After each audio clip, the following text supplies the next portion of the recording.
교회는 계시 기관이다 하는 그 말씀을 드렸습니다. 사실상 하늘에 신령한 계시, 하나님 존재, 또 우리 인간 자체에 대한 존재, 이런 것들을 교회를 통해서 알게 되어집니다. 인간이 죄인이라고 하는 이런 얘기를 교회가 아니면 누가 선포합니까? 그 인간은 구원받아야 될 존재라는 것, 교회가 아니면 누가 선포하겠습니까?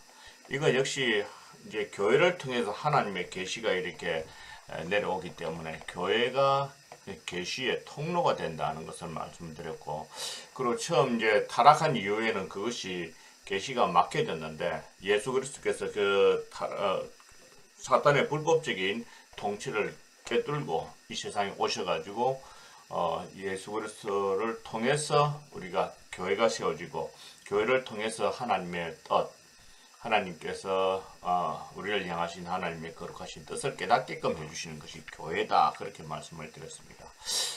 전체적으로 말씀을 드리자면 교회는 어떤 기관이냐면 성삼위 하나님께로부터 복을 받은 기관이고, 두 번째로는 교회는 계시의 기관이다 하는 걸 말씀드렸습니다. 오늘은 교회가 어떤 것이냐 하면, 교회는 역사의 중심이다 라는 것을 말씀을 드리겠습니다. 1장 20절에서 22절에 나타나는데, 교회의 위치는 만물을 충만하게 하시는 자의 충만이라 라고 있는데, 이건 시적인 표현입니다. 예수님께서 교회에서 가장 중요하신 분이고, 그 다음엔 교회고, 그 다음에 세상을 만물로 표현하고 있습니다.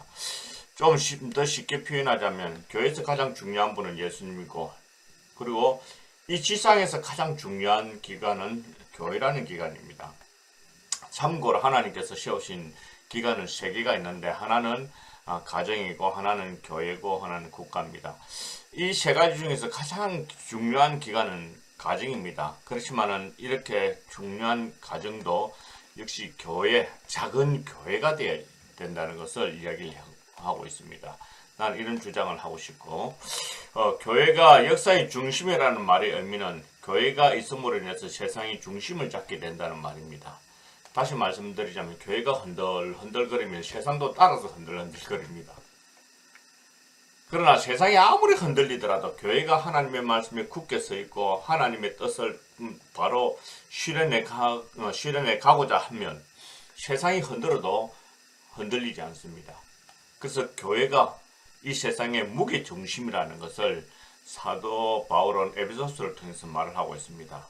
그래서 세상이 아무리 흔들리더라도 교회만 든든히 서 있으면 세상은 흔들리지 않습니다. 왜냐하면 교회가 역사의 중심점이고 가장 중요한 기관이기 때문에 그렇습니다. 그래서 오늘날 세상의 모든 문제는 교회의 문제라고도 할 수가 있습니다.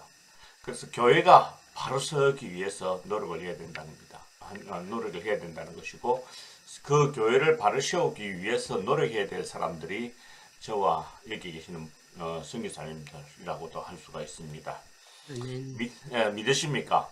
아멘. 네. 그리고 예수님을 교회의 머리로 주셨다는 이 의미는 이제 골로새서의 표현인데, 첫째로는 하나님께서 예수님을 교회의 가장 중요한 분으로 세우셨다 하는 말이고, 두 번째로는 교회에서 가장 높은 분으로 세워주셨다는 말이고, 마지막으로는 교회는 이 가장 높으신 예수님의 명령을 따라서 행해가야 할 그런 기관입니다.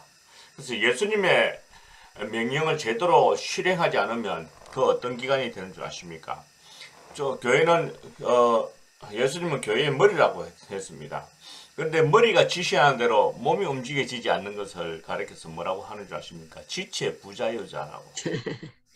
그래서 교회가 예수 그리스도의 메시지, 하나님의 예수 그리스도의 음성을 듣고 그대로 실행해 가지 않으면 영적으로 지체 부자유자와 같은 그런 교회라고도 할 수가 있습니다.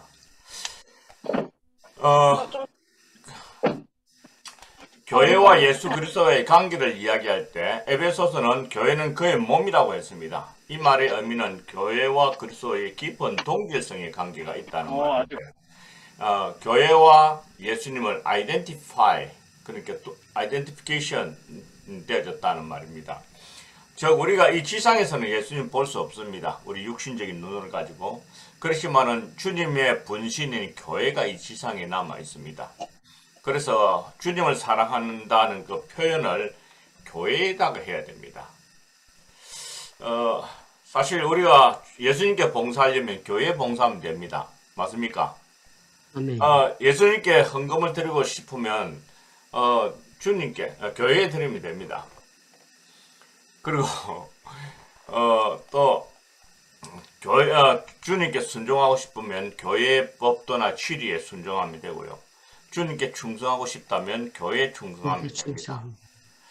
그래서 교회와 예수님과의 관계가 굉장히 동일하다는 것을 얘기를 해주고 있습니다. 그래서 또 부정적인 면에서 볼 때에 만약 우리가 교회를 어지럽게 한다든지 하는 것은 곧 주님을 어지럽게 하는 것과 같고, 교회를 분열시키는 이런 일을 하게 되진다면 이 교단 정치 하시는 분들한테 꼭 새겨드려야 될 말씀이긴 하지만 그것은 바로 주님을 나누게 하는 그런 아픔을 갖게 하는 것이다. 그렇게 볼 수 있습니다. 사실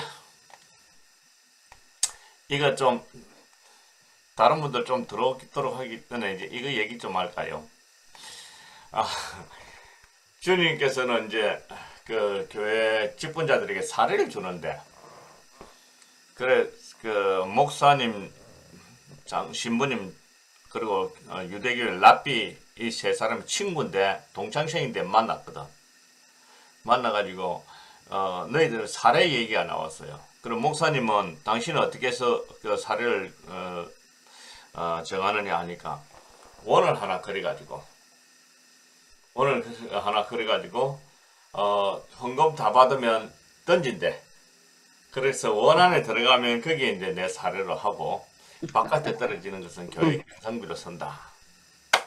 그러니까 신부님은 어떻게 하시냐 하니까 그래가지고 뭐 어떻게 생활을 할 수 있느냐. 난 줄을 하나 탁 긋고 내가 중간에 서서 그 위에 돈을 던지는데 왼편에 떨어지는 것은 내 사례고 오른편에 떨어지는 것은 이제 교회 성당에 경상비로 쓴다. 그러니까 랍비가 가만 듣더니 야, 너희들이 그렇게 해가지고는 어떻게 먹고 살겠느냐라고 하는 거예요. 그러니까 이 목사하고 신부 친구가 야, 너는 그러면 어떻게 하느냐라고 하니까 나는 이제 우리 그 이스라엘 백성들이 헌금을 하게 되면 그거 가지고 하늘로 그냥 던진대. 그러면 하나님께서 필요하시면 하나님 자신이 거둬가시고 땅에 떨어지는 건 전부 다 자기 거래. 우리도 그러면 안 좋을까요? 이만큼 이제 교회와 이제 주님 눈에 보이지 않기 때문에 하나님 앞에 물질을 드리는 것, 하나님 돈 받으세요, 헌금 받으세요, 던져 넣을 수 없습니다. 대신에 이제 교회에 이제 헌금을 하게 되면 그것이 곧 주님께 드리는 것이 되어집니다. 그만큼 주님과 교회는 뗄래야 뗄 수 없는 그런 관계인 것은 이제 사도 바울이 설명을 하게 되는데, 사실 이런 진리를 사도 바울은 어디서 깨달았는가 하는 것입니다. 그것은 다메섹 도상에서 깨닫게 되어졌습니다. 그 당시에 바울은 예수님과 만나기 전에는 다메섹에서 예수님 만나기 전에는 예수님을 만난 적이 없습니다. 그리고 예수님을 핍박한 적도 없습니다. 단지 교회를 핍박했습니다. 그런데 예수님께서 사울을 만나서 하신 첫 번째 말씀이 사울아 사울아 왜 네가 나를 핍박하느냐 라고 하니까 주여 누구십니까? 나는 네가 핍박하는 예수다 라고 했거든. 교회를 핍박했을 뿐인데 예수님을 핍박한 것과 같다는 것을 깨닫게 되어지면서부터 나중에 그가 에베소서를 쓸 때에 주님과 예수님과의 관계를 깨닫고 이 바로 교회는 예수님의 몸이구나 하는 걸 깨닫게 되어진 겁니다. 이해가 됩니까? 네. 많이 잘하지요? 네. 그 다음에 이제 에베소서 1장 20절에서 22절에 보면 바울은 교회가 역사의 중심이라고 말하고 있는 것과 동시에 교회는 지어져 가는 기간인 것을 보여주고 있습니다. 이게 참 중요한 표현입니다. 교회가 이제 완성되진 것이 아니라 이 지상에 있는 이 교회가 계속해서 지어져 가고 있는 그런 기관인 것을 보여주고 있습니다. 20절을 보면 이렇게 기록을 하고 있습니다.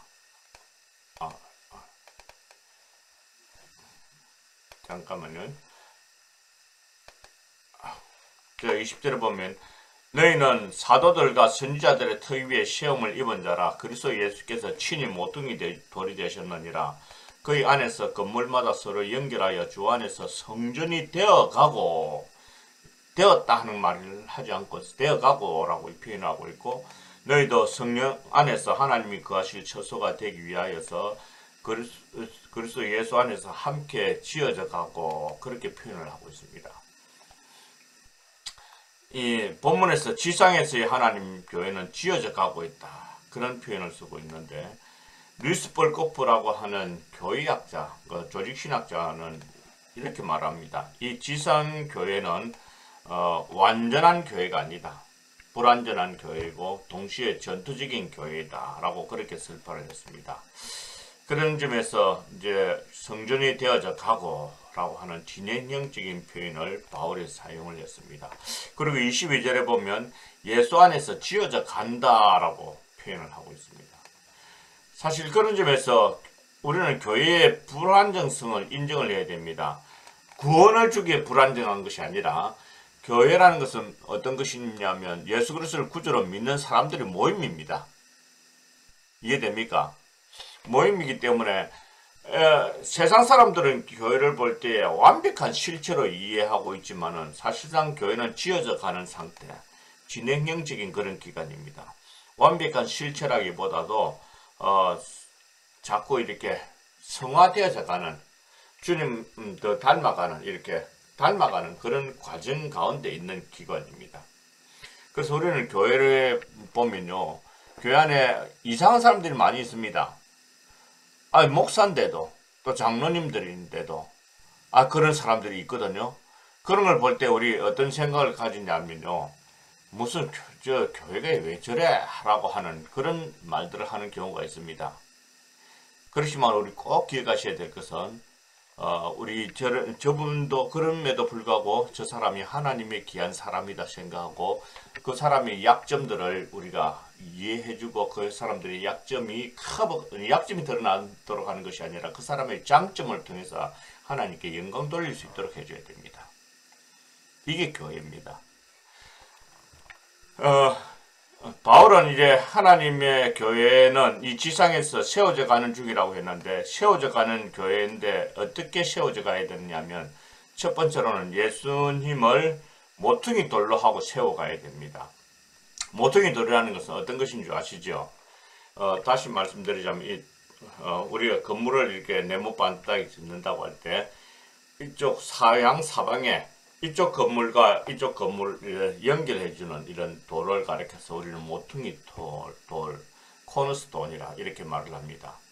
사실 이 모퉁이 돌이 빠져버리면 이쪽 벽도 무너지고 저쪽 벽도 무너져 버리거든요. 그래서 이 모퉁이 돌은 아주 중요한 돌입니다. 이 모퉁이 돌은 없어서는 안 될 돌이고, 그래서 교회 건설을 해갈 때, 참된 교회를 건설을 해갈 때 예수님이 가장 중요한 분이고, 이 예수님 없이는 우리가 교회를 세울 수 없다는 것을 아셔야 됩니다. 그래서 교회는 그리스도 예수님을 이야기하고 예수님에 대하여서 알려고 하고 예수님과 함께 하면서 예수님 중심으로 세워져야 됩니다. 예수님이 없으면, 교회의 중심이 되지 않으면 교회는 올바른 교회라고 할 수 없습니다. 그러므로 우리는 교회를 건설해 갈 때에 주님을 중심한 그런 교회를 세워갈 수 있도록 해야 됩니다. 그리고 두 번째로는 교회는 선지자들과 사도들의 신앙 고백 위에 세워져야 됩니다.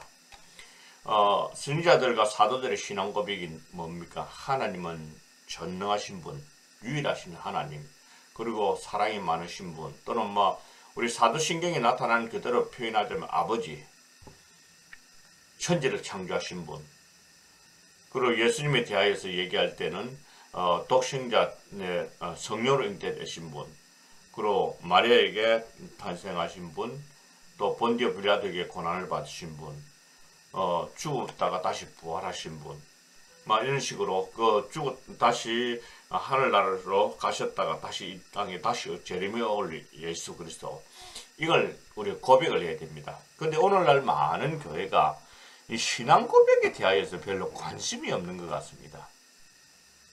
그래서 교회는 신앙 고백을 제대로 시킬 수 있도록 그렇게 해야 될 것 같습니다. 아멘입니까? 아멘. 예.